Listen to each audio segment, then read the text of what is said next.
Yeah. So let us start today's workshop. Um, I first welcome all of you and thank you for your time and thank you for the overwhelming response that you all gave. Today, we all know why we are here.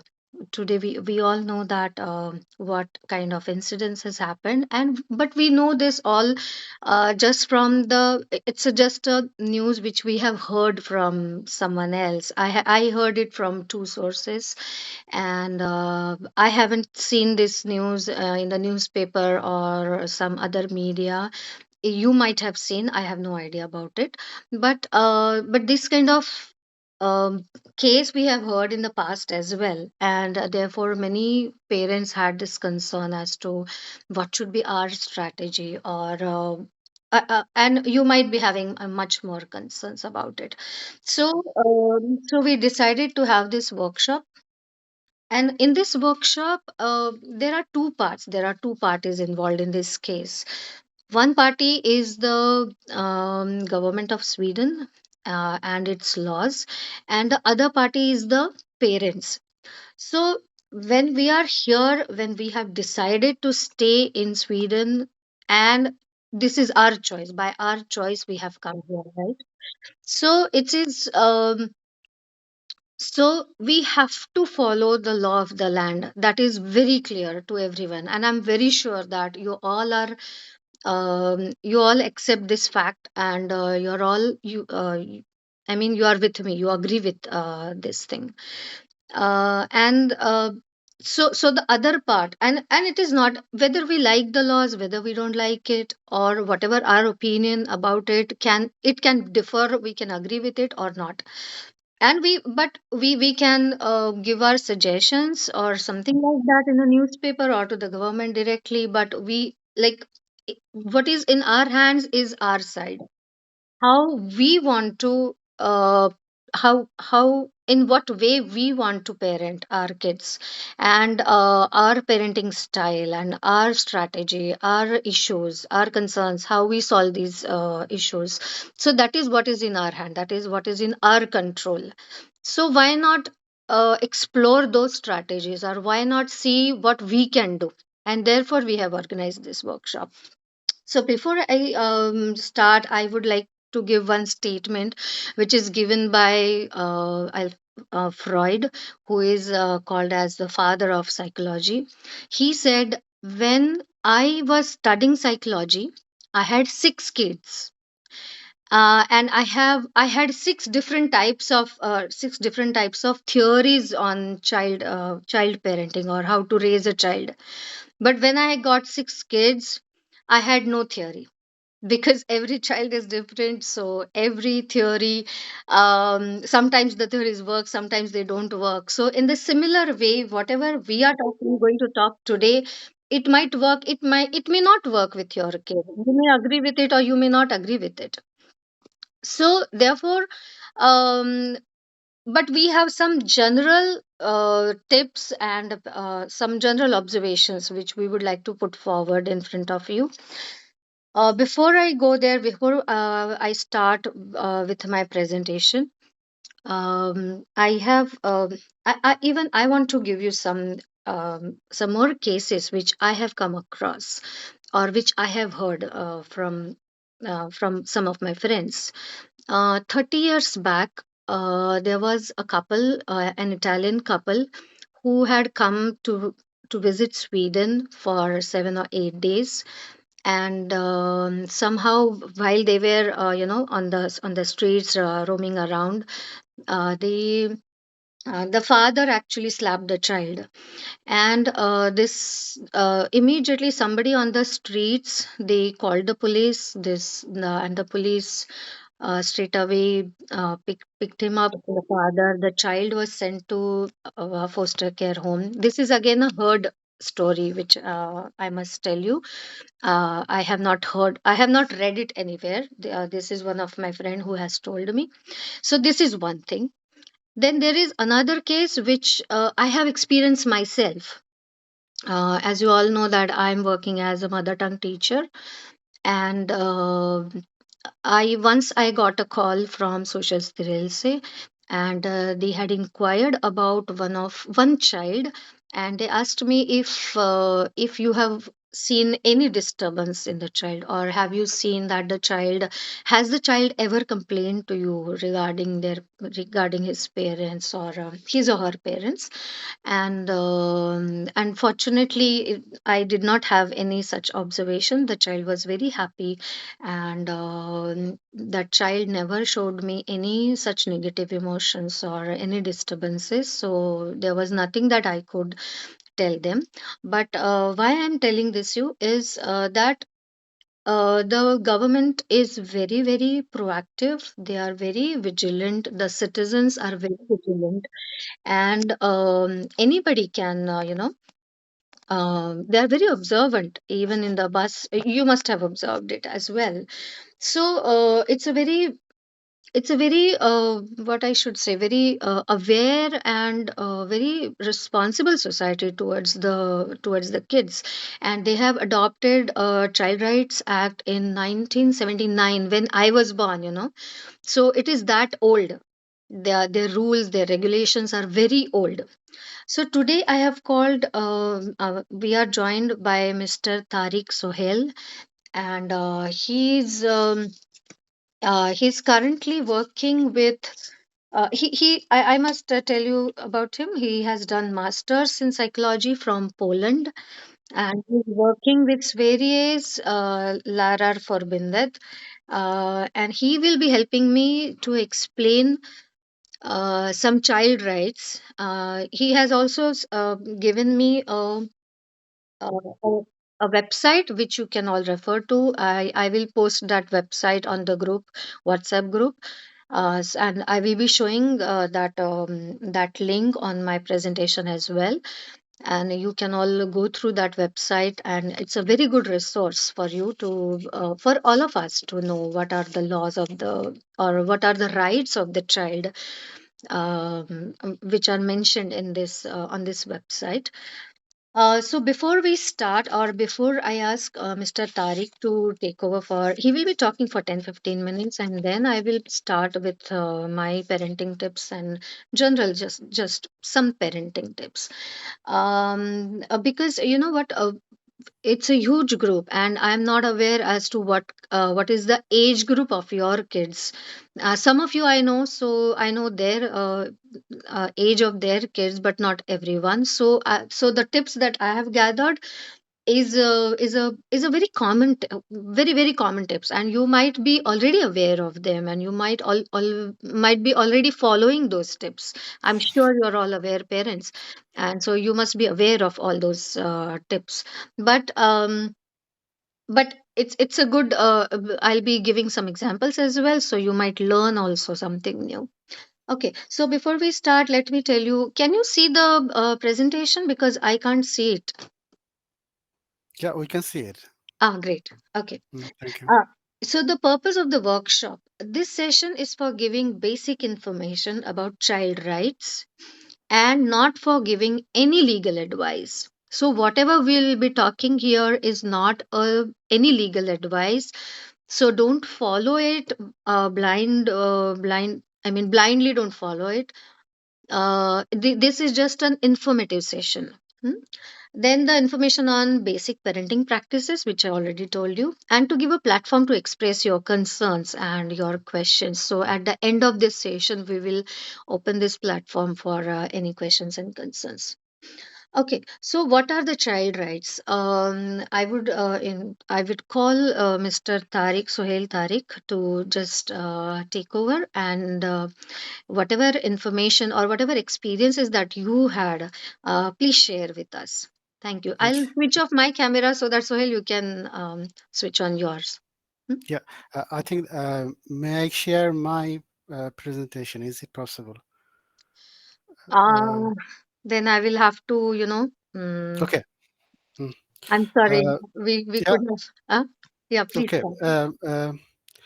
Uh, I'll just start with the fact that we have a Child Rights Convention, UN Convention, and uh, it has in 1989 they took the convention. They took the They ratified the convention, and it has about 54 articles or rules, and among them there are four rules that is important. Is the article number 2, the equal worth of all children; the article number 3, the best interest of the child; and article number 6, child's right to life and development; and article number 12, respect of children's view. These are the these are the union articles in the UN Convention, and about 195 countries ratified it. But in Sweden, it is made as a law. That means you can go to the court and file a case, and you can have a trial. It's really remarkable how how sensitive Sweden is in uh, protecting the rights of the child. Hmm. Uh, uh, if I go to the second article, the every child is has every child has a equal worth. In a sense, you can't discriminate on the basis of skin care or ethnicity or uh, uh, language or religion. You can't do that. It's forbidden. And the best interest, the second one, the article number 3, the best interest of the child is to the government, okay, and the politician. If there is a case where you have to consider the maybe the other things, maybe the country's interest. So you have to always think about the child interest first. And the next one is article number 6, child's right to life and development. The uh, government has responsibility to save child's life, in a sense, in a war situation, and the government must ensure normal child's development. The child should have normal situation to develop. And number 12, we have the respect of children's view. We have to listen to the children. You can't ignore them. You can't ignore them because they are children. Okay, you have to listen to their children. Then you have to decide. And anyway, you have to respect their views when you are taking some decision. And the other things that we have from the local law, Swedish law, we have child marriage is forbidden in a sense that a child uh, is not, if you're not under 18, you're considered as a child. And um, even if you came here with a marriage where your partner is below the 18 old 18 age, then the marriage will not be accepted. You have to he or she should apply as a child to come in. So it's really important uh, to have uh, the marriage is important to be as after 18. Genital mutilation is also forbidden here. In this case, we are talking about female genital mutilation. Uh, uh, Mutilation. I think that in the male case, it is allowed if it is for the religious or health purpose. And then you have honor-related violence and oppression. In the case of to keep the honor of the family, uh, this kind of violence is not allowed in Sweden. And I have already talked about the equal value of all people. And we have also gender equality. You can't differentiate who is a son, who is a daughter, this kind of gender distinction. You can't discriminate someone on the basis of that. And there's another one, gender identity and sexual orientation. Uh, it doesn't matter in with what sex or gender the child is born.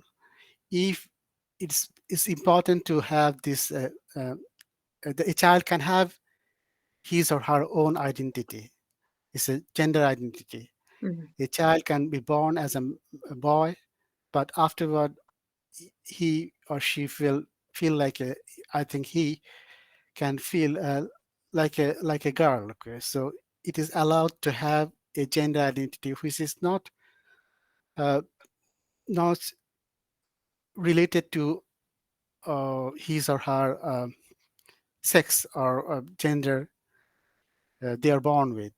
And sexual orientation also, he or she can express that I have a different attraction. Is not the opposite attraction, the normal attraction we are talking about. Is uh, they have the they have the right to express that, and they have the right to practice it. And we have different organization. We have a organization called BRIS, which protect the children right in the society, and there is a helpline. Anyone can call there and ask for help. It is 116 111. That's a telephone number. And then come the social service. If the child's right haven't been protected or neglected at school, in family, in society, the social service come in, and anyone who become aware or suspect the child is in danger of any harm should report to social service. It is a law. You can break the law. That means when we are working at school, we are bound to report if we suspect, even suspect. It doesn't matter if it is real or not. If we suspect there is something going on and the child is in a danger of any harm, we have to report. And there is no way. Otherwise, we lose our job or will be will be reported. We are committing a crime if we don't report it. At school, you have administration people, teachers, and after school cares, and psychologists and counselor. What is called in Swedish is curator. They can help. Everyone can apply to support and protection. And the first step to see what can be done in the family. Okay, they don't take the social side doesn't come in and take the child for safety. The first option is always if we can solve it in the family, and then if the social service thinks that it can't be done, so then they will come in and they will ask for a court to take the child in their custody. And um, and there can be a problem there if they think that he need to take care of the child immediately, then they take it. And on the other hand, they are supposed to wait for the court order and to take the child in their custody. uh, some It's a different thing, but I think I should uh, point out something about the child healthcare also. Yeah. uh, in the healthcare system, we have the state is responsible for the specialized healthcare. That means when you go to the hospital, it's the state's duty. State is taking care of you. But when you are at the ward central in the primary healthcare, the municipality, the commune is taking care of you. And dental care up to 23 is free. So if you have, the child have a problem with the dental needs dental care, it is free up to 23. And uh, there's until the child turns 13, you can go in and take care of, you can know about your health situation. But after 13, you can't go to a vote central and book a time, because book an appointment, it is he or she has to do that. Then after 16, they can go and read their journal uh, record. And after 18, you don't have anything to do. Is the child is there, it is not, then he or she is not a child anymore, he is an adult. So he or she take care of their health situation, any contact with the primary health care or in the hospital. But we have to think that after 13 you don't have any right to go in and appoint or anything. You take care of your child's health. He or she has to decide or book an appointment at the both central and the local primary healthcare. Thank you for me. Yeah. Mm. Yeah, so Tariq, you mean to say after 18 years, the parents cannot access the journal of the child, Mm. right? No, no. Only if the Yes, child permits. I don't think so because you have when you have to go into the this website, you have to have your ID.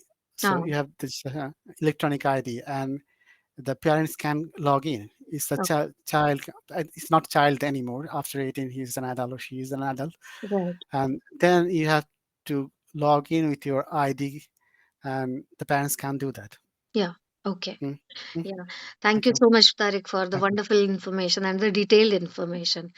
Mm, This is thank you. exactly what I was looking forward to. Mm, Yeah, thank you so much. thank you. And in short, we can also say this that we as a parent just cannot, it is not at all allowed to beat the child, no verbal or physical abuse, no shouting at the child, no threatening to the child.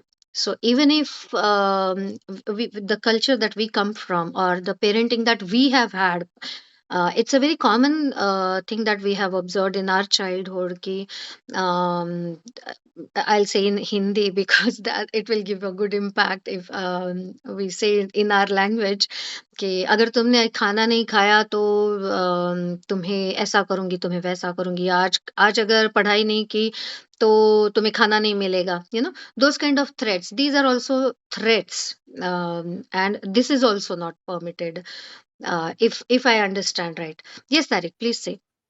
I think that it's not only that you are involved in this kind of situation. If Um, you see it and if you observe it and it happens every day, okay, if you see that your parents are every day quarreling with each other, and you are observer as a child, and you will just feel hurt, and then you can go to the social service and report it, and they can mhm, take care of your you take care of you yeah, in if you feel that if the child feels that he or she feels threatened in mm, this kind of family situation, whereas everyone is every day there is a quarrel between mm, the parents. So it is not only that you are involved in the situation, you are threatened, but you don't you feel threatened by the situation. yeah, Is also important. yeah, Thank exactly. you. Yeah, and it is, and we always say as psychologists or counselors, we always say that fighting in couples is very normal. You know, it's a very normal thing, and if you don't fight at all, then it is an abnormal family structure. So fighting is totally normal, but how you fight in, what are the kind of words that you select, the kind of statements that you make, the kind of emotions that you express in front of the child, those are these your body language. It If that is perceived as threatening by the child, then it is not normal, then it will be, reported probably by it, and it can be I don't want to scare you, but that is a fact that it can be reported by your neighbors, by the bypassers, people in train or anywhere else. So we have to be really smart as a parent. I mean, now the list that follows, or the do's and don'ts that I'll be talking about, will also give help you out as to, I'm not going to teach you how to fight with each other. I'll be speaking about what are the do's and don'ts in parenting and how it can be managed. There was somebody who had raised hand. If it is very important, then we can take the question. Otherwise, we can take your question afterwards, if it is okay. Yeah? Okay. So we'll move ahead and. Please ignore it was by mistake. Okay. Okay. No problem. Yeah. So next slide is do's of parenting. Now, the first thing that I have written is feel right and you behave right. It is same with everyone. I mean, it's applicable not only with the kids, it is applicable to the adults as well. If we feel right, we behave right. See, for example, if our parents are coming to visit us in Sweden, so we are very happy. Huh? Even if our husband has come or our wife is coming after a long time, we are meeting each other. We are in a very happy state of mind, and so all our behavior, that day the sabzi that we make will be really tasty. The house will be really clean. We will be top of the world. So what we feel inside is reflected in our behavior, and it is the same for the kids as well. If they feel right, they will behave right. So this one fact we have to, this is the basic of parenting, and if we keep this as our guiding line, then our behavior as well also changes. So the next is respond and not react. Now we all understand the difference between reacting and responding. um, Responding comes when we there is a thought behind it. Hmm? Like if you see that the child has lied to you, if you caught that if you found out that your child has lied with you, and you immediately get angry, you immediately start shouting at him, you immediately probably threaten him, or probably do some take some action or say something which might be harmful for the child. So this is what is reacting. But if you respond, you will try to first cool yourself down, take a deep breath, think about it as to, is that really what has happened? On what basis I have decided that the child has lied with me? On why what could be the factors that my child must have lied with me? Why did he feel that he should lie? Is there something that I have done wrong, or does he feel threatened by me, and that is why he is lying? What is the reason? And then you plan your reaction. This is what is responding.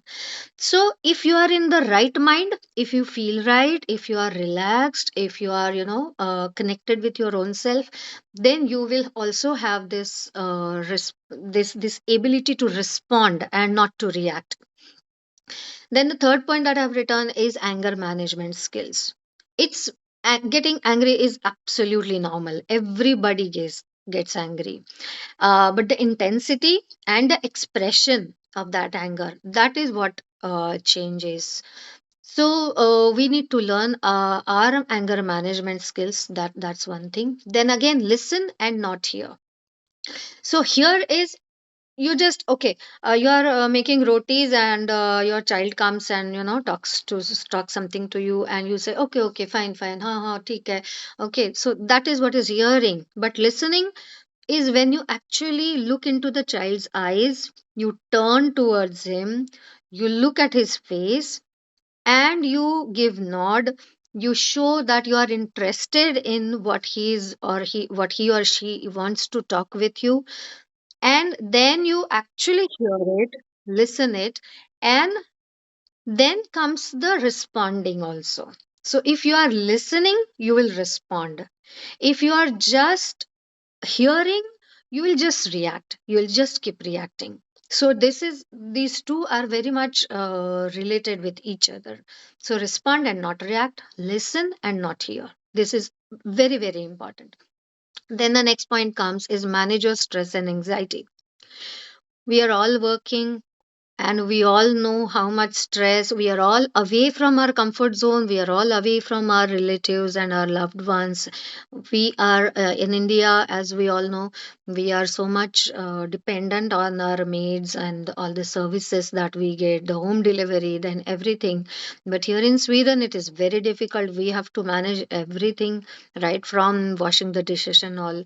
So our stress level, our anxiety level is definitely high. Then moving to a different land, understanding that the laws of that land is another aspect of it. So we all have gone through this stress and anxiety, but managing it is again very, very important if you really want to have a better parenting style. And again, so learning managing your stress and anxiety is extremely, again, the same thing, feel right, you will behave right. So if you are anxious, if you are in stress, try not to discipline your child at that time when you are not feeling right. It's because there are chances that you will make mistake, there are chances that you will say something which you really don't want to say. So it's important you should feel right so that you will behave right. Is both the ways, like both the for the parents and for the kids, it's same. Then welcoming home environment, it's very important that the child or anybody for that matter should feel coming like home. After the school, after job, we should feel like coming home. If that feeling is not there, if you don't feel comfortable at home, then there are chances again the stress level will increase, your anxiety level will increase, and the negativity particularly. So as a parent, it is our responsibility that the home environment of our home environment should be really welcoming, it should be a happy environment. And if the child comes back home and mom is busy with the mobile, or watching TV, or father is just working on computer, nobody is there to say hi to the child or just ask him something, so it's not a very happy environment, and the child will not feel like coming home probably. Especially this happens in teenage. If your child is in teenage, this will we have to be really really conscious about it, that whatever happens, whatever mistake he makes outside, whatever problem that he faces outside, he must come back home, she must come back home. Our home should be the safest place for that child. It is the nest of the child. So if this nest has thorns inside it, the child will not feel safe. So home is the safest place, and how to make it the safest place, that is up to the parents. So it's very important that the child should feel welcoming at home. Then the next point is explain the natural consequences of their behavior. Now, for example, if I tell you, if your child has not studied, what would be the natural consequence of it? Can anybody tell me?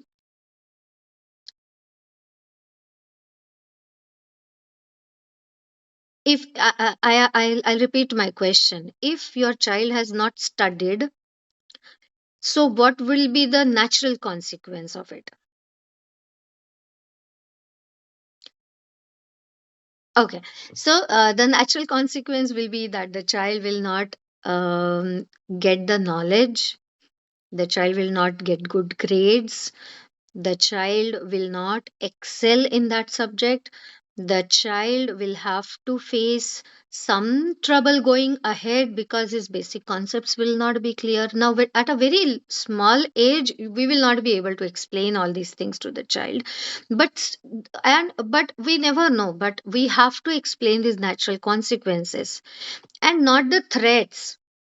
See, if you say that if you don't study today, you will not come out of your house, you will not come out of your room, or if you don't study today, I will not sleep with you, or I will not tell you a story.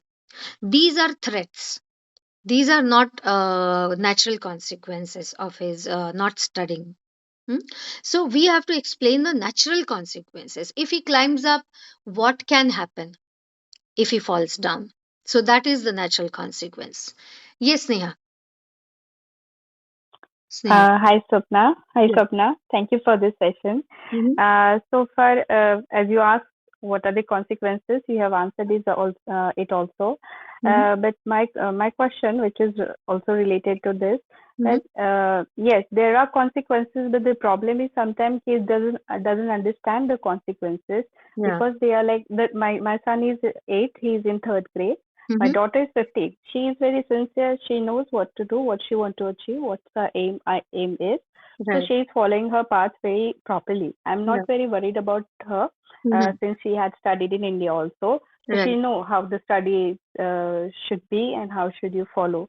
Mhm. But for my son, it's very difficult to convey him, to make him understand how it is important to Mhm. do your studies at home, because Mhm. in school the teacher says whatever you study in school is more than enough. You don't Mhm. have to study at home most of the Mhm. time. He's Mhm. going in a public school, so he's in Swedish curriculum. Okay. And yeah, the problem is when he have homework, he have some problem. Mhm. Sometimes I may not be very, I don't understand the language very well, so it's very Yeah. Yeah. difficult for me to, explain him sometimes. Mhm. So my daughter usually helps him. So Mhm. that is my concern. That Mhm. since I'm not 100% involved in the studies, he is most of the time he is on his own. Mhm. But the problem where arrives is when I'm trying to teach him or my daughter tries to teach him, he starts crying. Mhm. That I really don't know whether this happens to him in school also.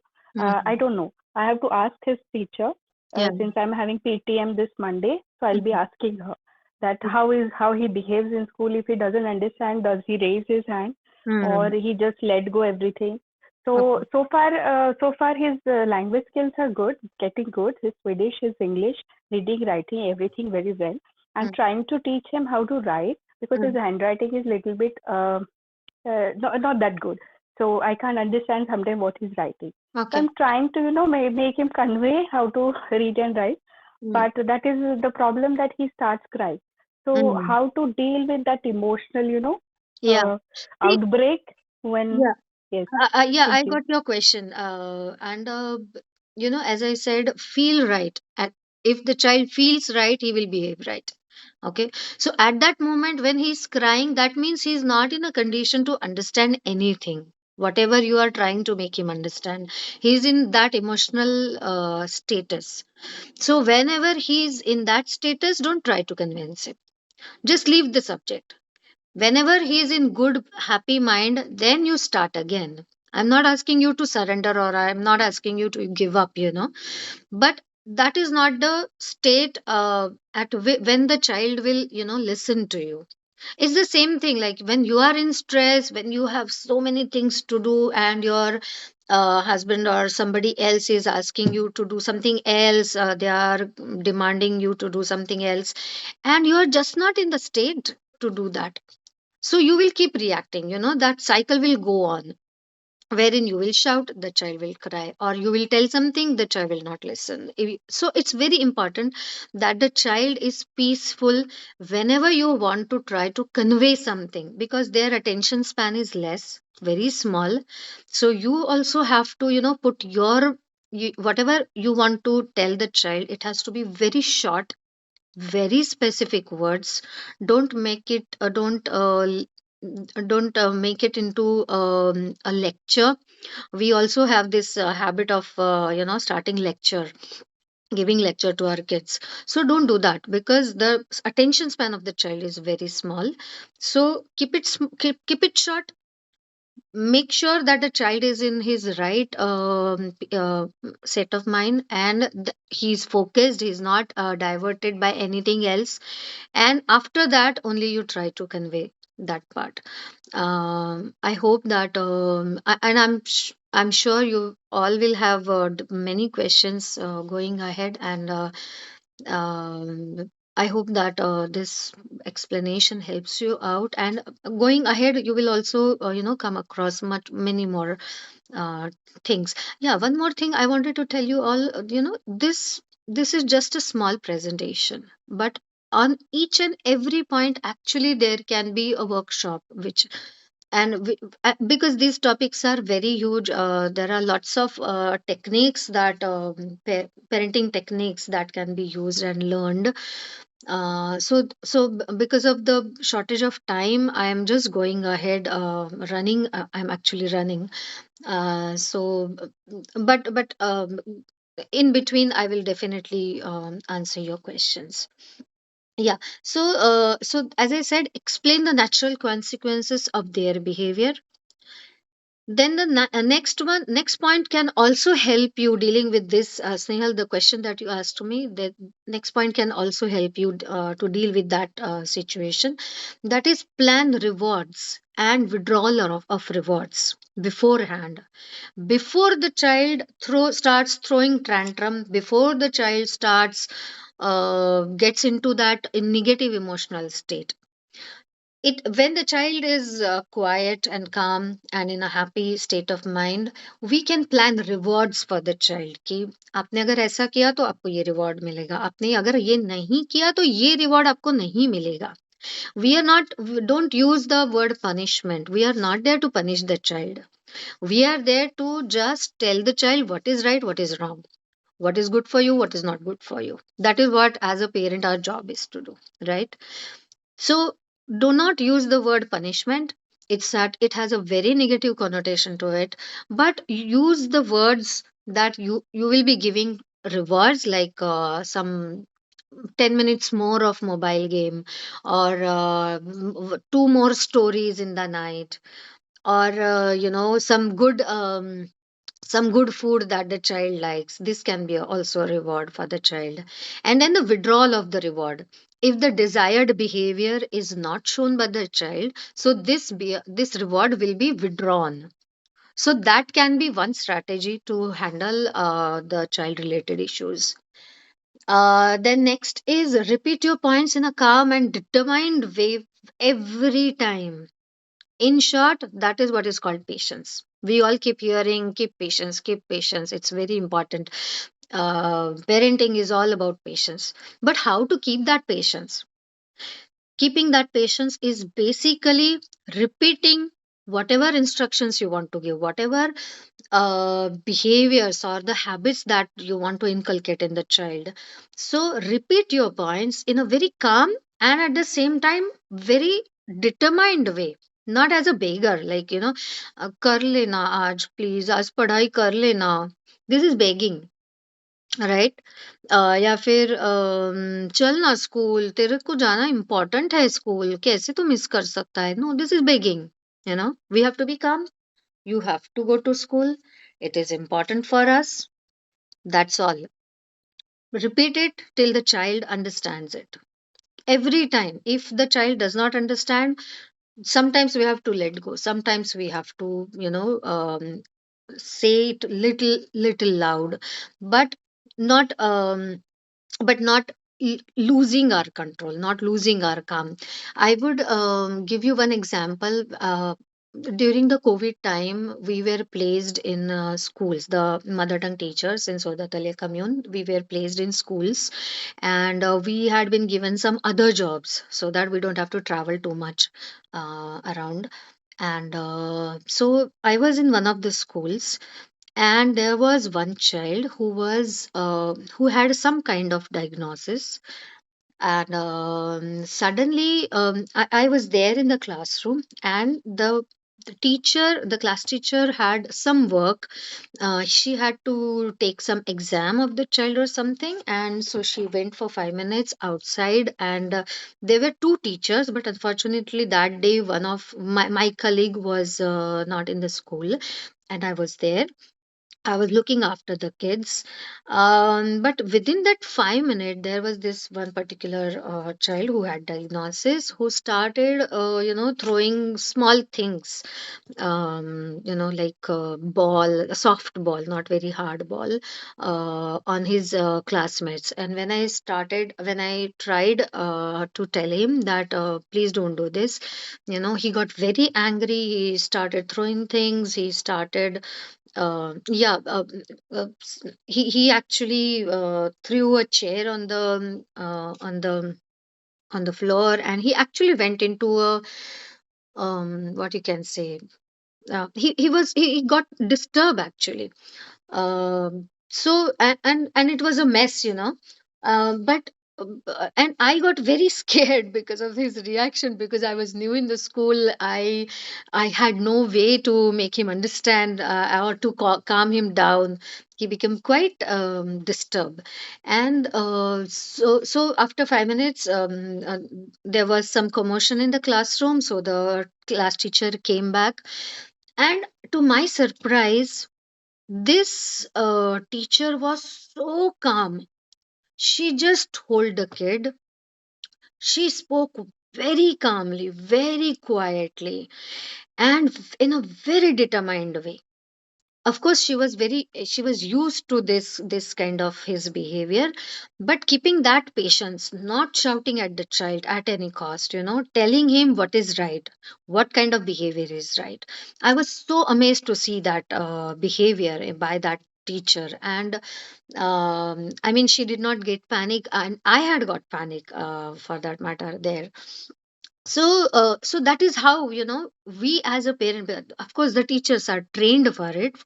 She, because she was responsible for that special kid, so she had gone through this training.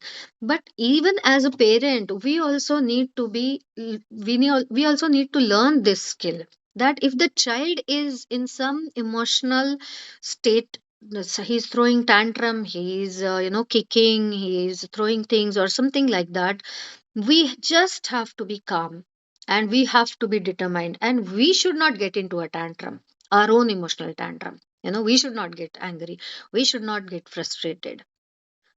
That is our job. So this is one way of keeping patience. Then next point is bole taisa chale tachi vandavi paule. I'm sure whoever speak Hindi, whoever speak Marathi in this group, they understand this proverb, which means that whatever you say, you follow, then the whole world will respect you. Is the same thing with the parenting as well. So if we behave right, the child will have respect for us. The child will have I mean, we will be the models for that child, the positive models.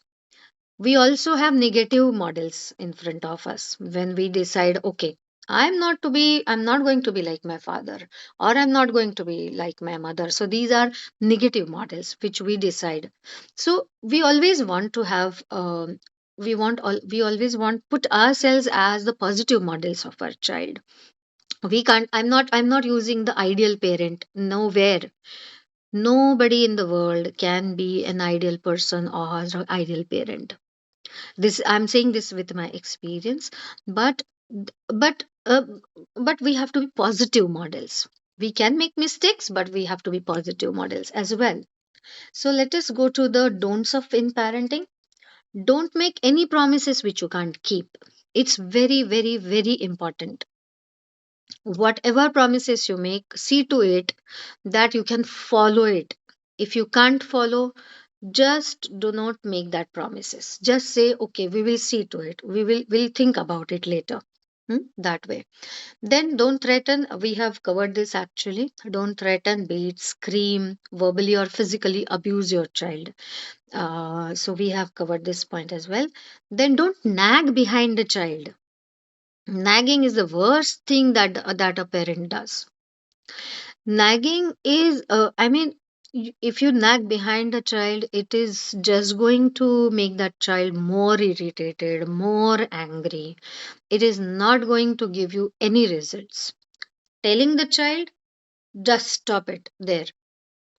I mean, give the child some time to respond, give the child some time to think about it, to analyze his alternatives, to take decision. So he also needs some time to react, to respond, not react, respond. So nagging will only create reactions and not responses. So don't so nagging, I would not suggest that you should be nagging behind the child. Then don't try to be a superwoman or a superman. There is this syndrome, superwoman syndrome, wherein you want wherein all the females actually have this, many of them have this, I won't say all of them, that we want to do everything. We want to cook, we want to give best parenting, we want to give uh, we want to be good best hosts, we want to be ideal parents, we want to be ideal wives, we want to be ideal um, mothers. So don't it's okay, I mean, you don't need to do that, because that will be um, over a period of time, if that continues, it creates stress, it creates anxiety, and there are possibilities that we might get into trouble physically as well. we can face some nervous breakdowns because of this attitude. So it's okay to make mistakes, and it is very important that we share our mistakes with our kids.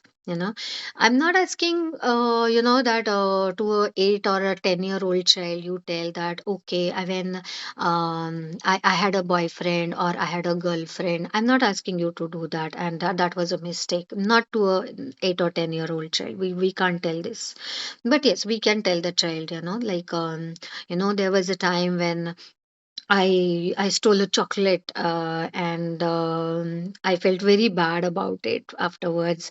But this happened. This was the mistake that I made. So the child also, you are opening the doors where the child comes and confines with you. He tells you his own mistakes. He will tell you that, okay, this was the time when I had lied with you. So we are opening doors by sharing mistakes. And the last point in my tips is, don't forget your priorities. Child is the first priority.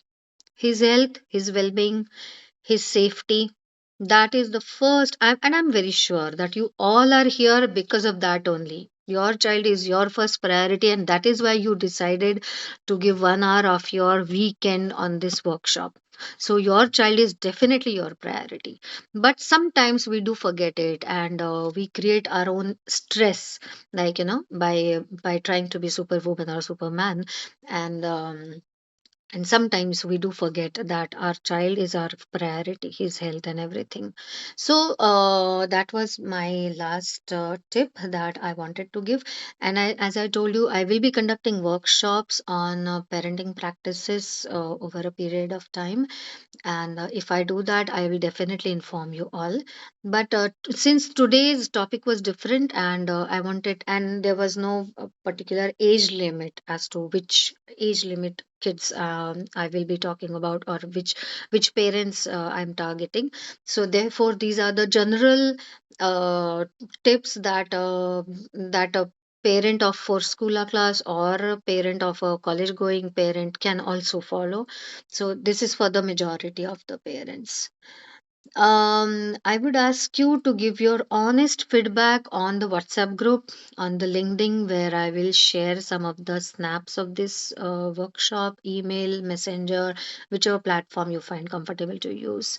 So I do request you to give your feedback, the topics that you would like to have such kind of workshops on, or some other things which you can uh, the kind of things that you want to speak about. I thank you, Mr. Tariq Sohail, for his precious time, and for giving us really useful information that he gave us today. And I thank you all of you for attending, and giving your time on a weekday, sorry, weekend. And the response that you gave, it was really overwhelming for me. Now we will have to I will open this floor for any concerns or questions which you have. And Mr. Tariq, you are also welcome to give your perspective, your opinion and thoughts to whatever questions we get from the participants. Yeah, Tariq. Yeah, I think that you have taken the all the important things about parenting, Mhm. and it's really important that you took up this thing that our parents, we have also stress in everyday's life. Yeah, And I always want to point out that we have come to another country, leaving our culture, our language, our food, okay, yeah, our families, our friends, and this kind of displacement has a trauma, and always we always try to overlook that. We try to uh, play the super guy, okay, in a sense that we feel really good. We just uh, post some photos on the Facebook and saying that we are so happy. But in fact, it's really trauma to leave everything and come to a new country yeah, and in adult age, and you have to uh, learn everything from the beginning. And always sometimes we forget that this struggle, and we just think that it's a simple thing, but it's really difficult thing to do that. And the second thing, you talk about the rewards. It's important when you're uh, parenting your child. You have to have some reward always in preparation, and there should be some clear rules in a Yeah. family that what you can do, you can't do, and making the rules you can discuss with your child, with your children. What kind of rules? Is it okay that we are going to study on Friday in Mm. the afternoon or in the evening, and Mm. afterward you can watch a film or something like that, we can watch together, okay?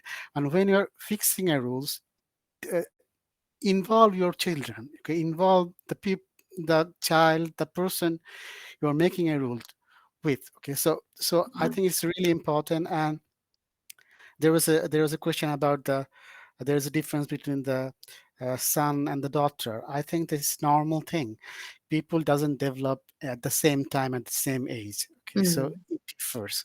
So Mm. maybe that uh, the daughter developed earlier, the boy couldn't, and it's a normal thing. And I think you agree with me that the daughters, females are developed uh, earlier than boys. It's a Yeah. normal thing, I think.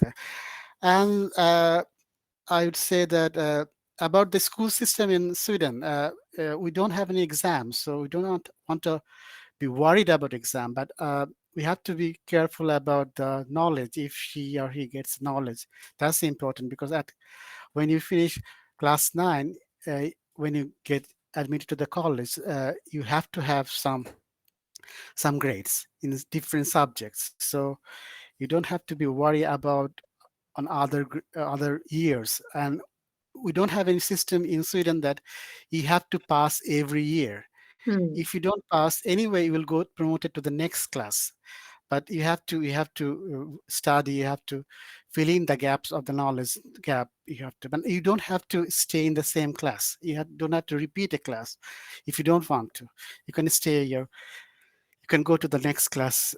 Class promoted next year, Yeah. promoted to the next class. And we have to. I have observed that the children, especially the children of the immigrants' parents, they understand power, where is the power center, and Mm. they understand that if you don't learn the language, they they they think that the power is in the school or somewhere else. Mm. The the You don't have the power in the family, so you don't think that your parents can guide you properly. Is your maybe your teacher is better than your parents because he or she knows the language, maybe she's from here.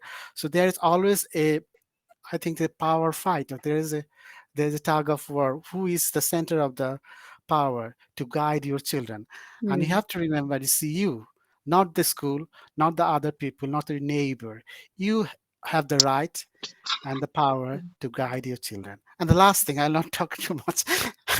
I think that the children always try to extend their freedom, and they try every tricks. Okay, so don't be aware of those tricks. Okay, thank you. Yeah, yeah. I would like to add one point to what you said. That we also there is also re-exam policy in the schools. So even if the child fails, there is a possibility that he will be re-examined, and so the child will never fail as such. Then there is another thing that you spoke about, rewards. And so in one of the schools that I go, I have the child only told me that the school, as Mr. Tariq said, that there are some rules that we decide in our house. In the same way, the schools also decide some rules which will be followed, and they are negotiated. So negotiation is one another parenting technique or another disciplining technique that is used or suggested by psychologists, that whenever there has to be some rules and it has to be negotiated, it has to be the kids suggestions and opinions must be taken into consideration while forming these rules in the house. Then so there is one school who has decided to, if the child is not, this is for high school students, that this rule is there, that if the child misbehaves, if he uses bad language, if he by some way, if he is hurting someone else, verbally, physically, in whatever way, he's doing something bad which is not against the rules. So they give him level 1, then level 2. If the child reaches level 3, then there is, as I told you, planning the reward and withdrawal of the reward. So this is withdrawal of reward, wherein the child has to sit inside a room and um, alone for some amount of time, and he has to do his studies there alone. So and of course, it is the alone means it is the room connected to the classroom itself, so the child is actually not alone, is not left on his own. But this, because the kids love to be with other kids, so this really works well with this strategy with the schools, and all the kids are aware that this is the rule, this has been decided, and if I don't do this, then this is the thing, that this is the natural consequence of my behavior, natural consequence, but it is a planned thing, which is a negotiated thing in the classroom. So this is what I will face. So that's one point. Someone else had raised hand. I can't see who has raised hands. Shuruchi. Yeah, Suruchi. Yeah. Yes, hello everyone, and thank you for this really nice presentation, this session. I just wanted to ask not about the rules, but about the basics or the habits that we need to teach the kids before they go into Foshkola. So, my daughter is supposed to start Foshkola in January, and Hmm. right now I'm learning so many things that I should have started doing since she has turned 4 months old. And now I'm panicking. Like, she doesn't know how to eat with her hands because my Yeah. mother was here. We were feeding with our own hands, or we have been feeding with spoon. So I don't know how to go about that. So that's just one example. Yeah. Are there any other prerequisites that we need to do before she joins for Shkola? Thank you. Uh, See, from my side, I can only tell you, because when I came, my son was old. He was in sixth grade already. So my son never went to for school here, and I know very few people, but so I can't actually give you any comment on this, but this much I know, that the child has to be walking before he starts for schoola. My experience is, the child, even if he or she has not learned to eat on his own, they, over a period of time, they start doing that in the school, because they watch each other, and they learn all that. Sneha had raised hand, and her child has been in for school for, I think, 2 3 years now, and yeah, Sneha, will you like to add to this? Yes, of course. Yes. Yes, yes. My daughter has is born here. She has been going to Foshkula for 5 years now, or she started school this year. It's absolutely not necessary that the child needs to walk before going to Foshkula. Anvi Okay. never walked before joining Foshkula. She was 13 months old Mhm. when she joined. Okay. And she did not walk. Neither did she Hmm. eat with her hand. Okay. We always gave her food to eat with her hand by Hmm. herself. But of course, they cannot eat enough. To be full with their own hands. So the teachers in the school always help them, the kids in Foshkula, to get food in sufficient quantity in their stomachs, that is enough to sustain, right? Hmm. And of course, they will offer food to eat with their own hands. Children will learn by themselves. Yeah. So, if at home, if you have not started giving food for the child to eat by themselves, please do that. That is very important and necessary. Do not feed the child. Force feeding is also sometimes considered as a threat. if it comes to social sterols, and if such a question arises. Uh-huh. So please do not force feed the child. Okay. Mm, Yeah, great. that is the only Okay. thing I wanted to add. Yeah, thank you so much, Neha. And even I Um, go to Foshkula and I see kids eating by themselves over a period of time, and they eat wonderfully, you can take better notes. than what they eat at home. Whatever they eat, they really eat very nicely. Yeah, Tariq, you had something to add? I think that my son, my daughter, the first Uh-huh. daughter, she started when she was 9 months old. So Uh-huh. I think that it's okay if the child can't walk. It's okay. Okay. Okay. Yeah, it doesn't matter. Mm-hmm. Thank you. I'm sorry, just so feeding by hand, is it like not really good? So I just wanted to know, like I'm talking in the view of social steroids. Is it Uh, not really good that I feed by hand? I think that uh, they will have the child takes her food or his food normally, himself or herself. Okay. Okay. I think that I think that Sneha has pointed out the good thing that you are not allowed to force it, Mm-hmm, force mm-hmm, feed yeah. someone. Okay. Okay. Mm-hmm. That's the main thing. Thank you. Okay. All right. Thank you so much. Yeah. Anyone else want to ask something? You can directly unmute your microphone and ask the question.